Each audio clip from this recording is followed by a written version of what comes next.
Alice's Adventures in Wonderland by Lewis Carroll. Advice from a Caterpillar. The caterpillar and Alice looked at each other for some time in silence. At last the caterpillar took the hookah out of its mouth, and addressed her in a languid, sleepy voice. "Who are you?" said the caterpillar. This was not an encouraging opening for a conversation. Alice replied, rather shyly, I hardly know, sir. Just at present at least I know who I was when I got up this morning. But I think I must have been changed several times since then." "What do you mean by that?" said the caterpillar sternly. "Explain yourself." Quote, "I can't explain myself, I'm afraid, sir," said Alice, "because I'm not myself, you see." "I don't see," said the caterpillar. "I'm afraid I can't put it more clearly," Alice replied very politely. "For I can't understand it myself to begin with. And being so many different sizes in a day is very confusing."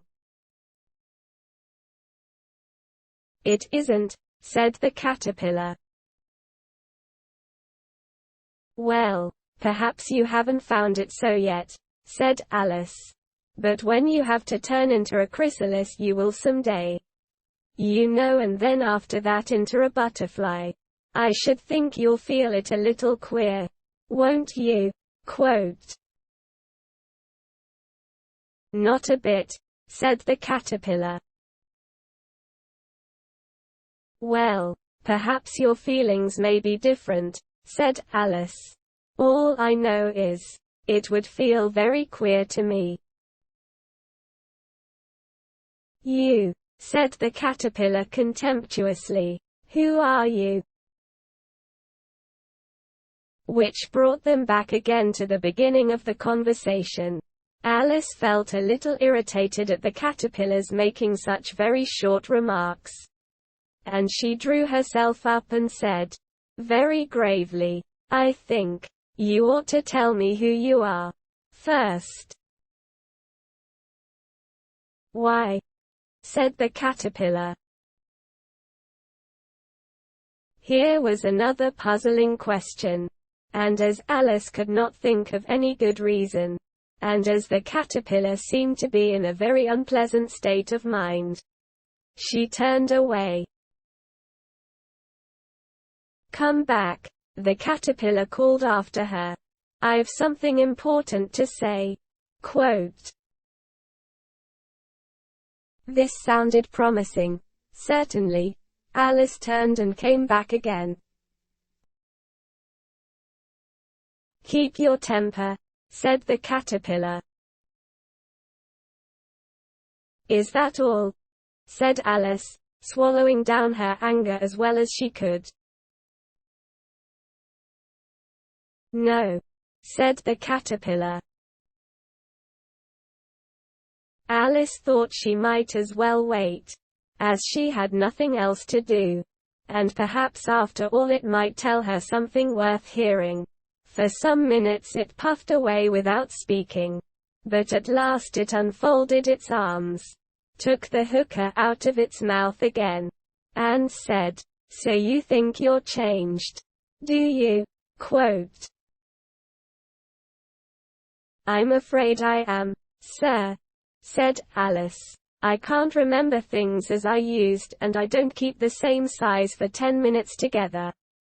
Quote, "Can't remember what things?" said the caterpillar.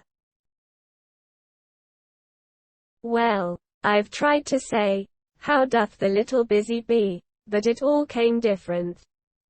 Alice replied in a very melancholy voice. "Repeat.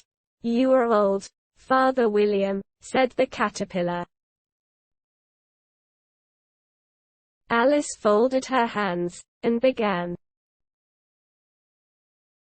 "You are old, Father William," the young man said, "and your hair has become very white. And yet you incessantly stand on your head. Do you think, at your age, it is right?" Quote, "In my youth," Father William replied to his son, "I feared it might injure the brain. But, now that I'm perfectly sure I have none, why, I do it again and again." "You are old," said the youth, "as I mentioned before, and have grown most uncommonly fat. Yet you turned a back somersault in at the door. Pray, what is the reason of that?" Quote, "In my youth," said the sage, as he shook his grey locks, "I kept all my limbs very supple by the use of this ointment. 1 shilling the box. Allow me to sell you a couple." Quote, "You are old," said the youth, "and your jaws are too weak for anything tougher than suet. Yet you finished the goose with the bones and the beak. Pray, how did you manage to do it?" Quote, "In my youth," said his father, "I took to the law, and argued each case with my wife, and the muscular strength which it gave to my jaw has lasted the rest of my life." "You are old," said the youth. "One would hardly suppose that your eye was as steady as ever. Yet you balanced an eel on the end of your nose. What made you so awfully clever?"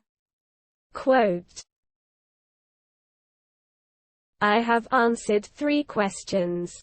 And that is enough," said his father. "Don't give yourself airs. Do you think I can listen all day to such stuff? Be off, or I'll kick you downstairs." Quote, "That is not said right," said the caterpillar. "Not quite right, I'm afraid," said Alice, timidly. "Some of the words have got altered." "It is wrong from beginning to end," said the caterpillar decidedly. And there was silence for some minutes. The caterpillar was the first to speak. "What size do you want to be?" it asked. "Oh, I'm not particular as to size," Alice hastily replied.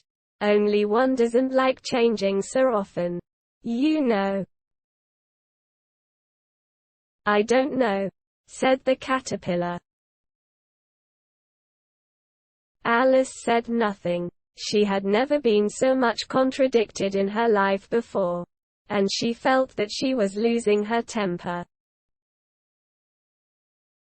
"Are you content now?"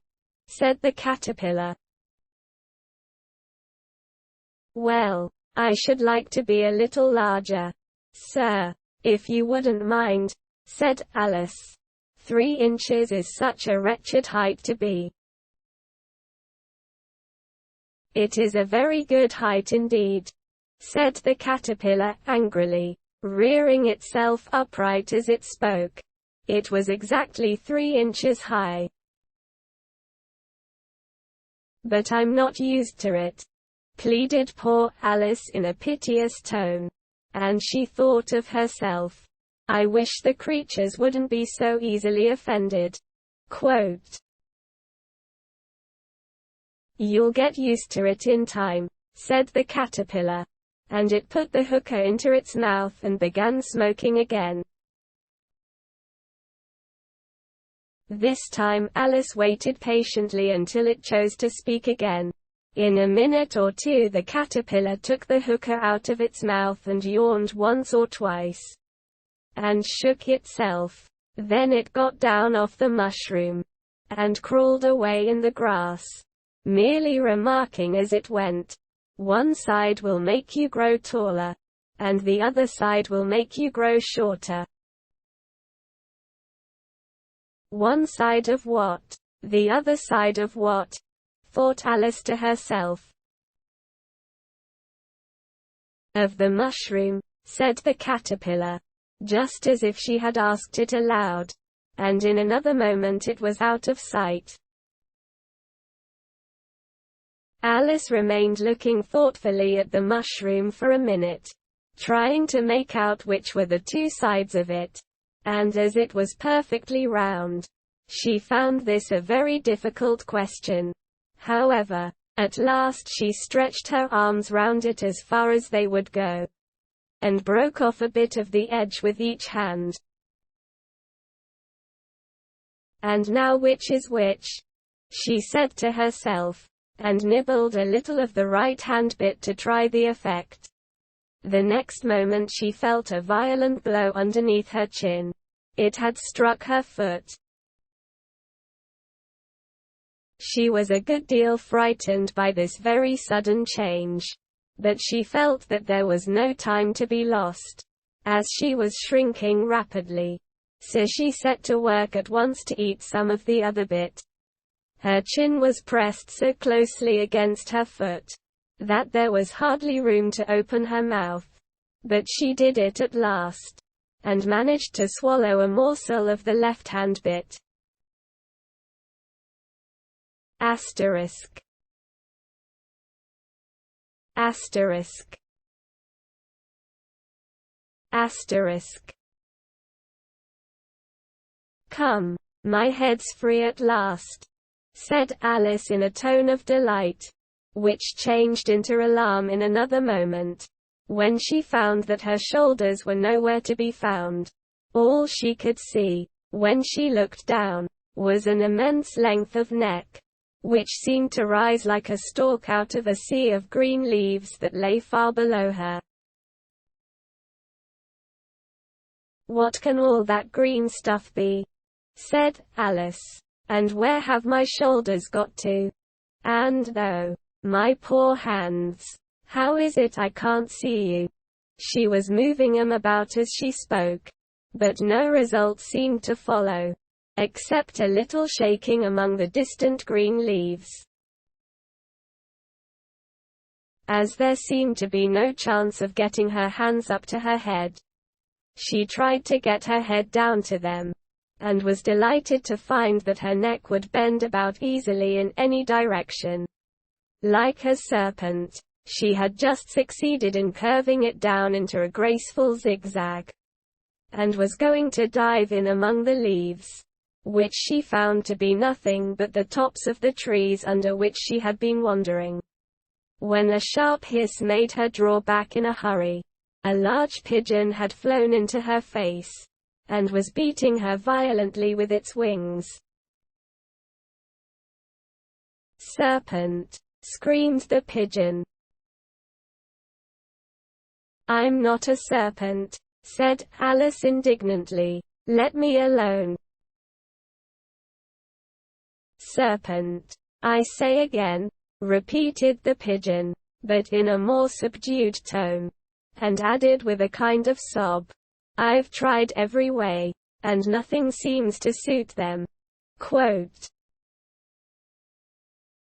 "I haven't the least idea what you're talking about," said Alice.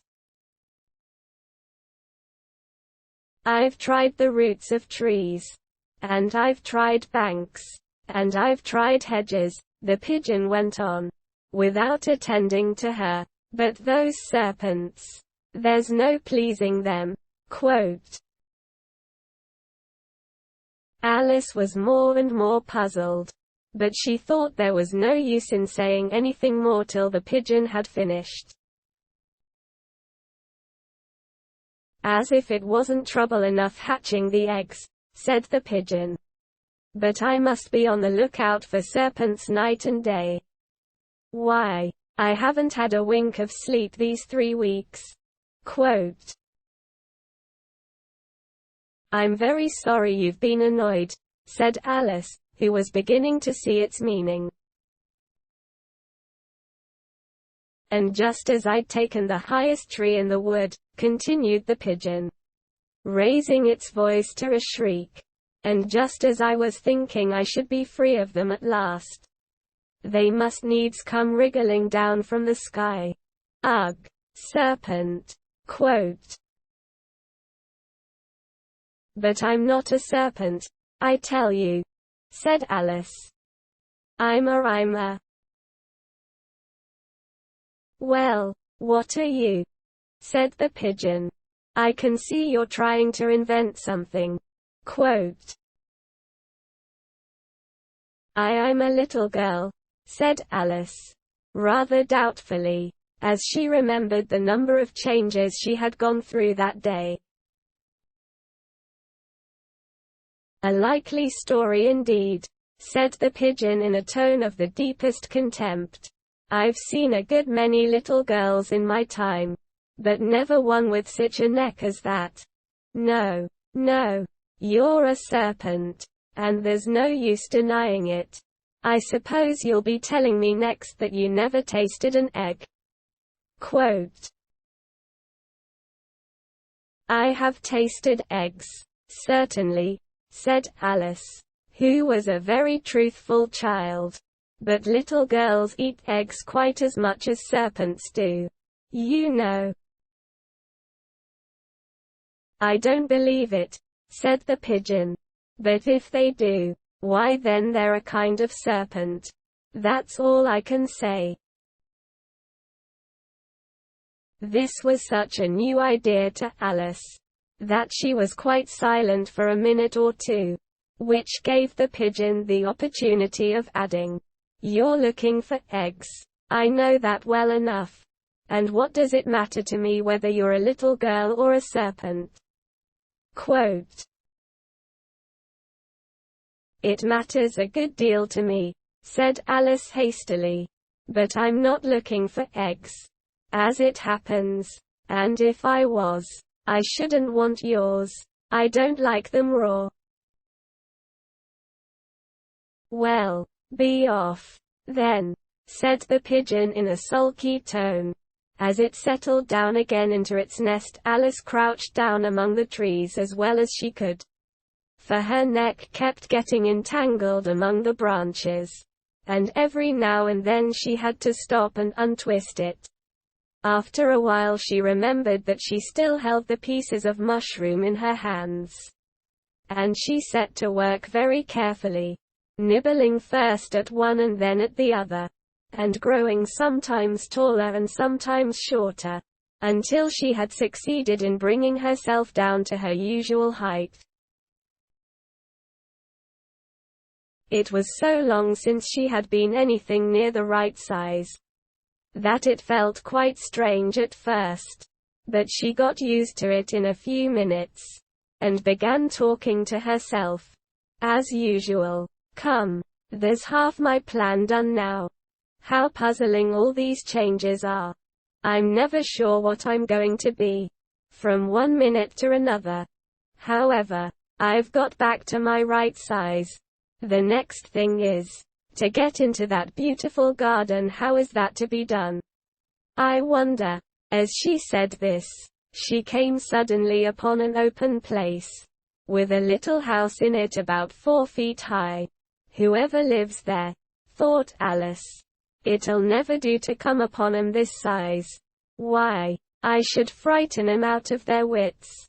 So she began nibbling at the right-hand bit again, and did not venture to go near the house till she had brought herself down to 9 inches high.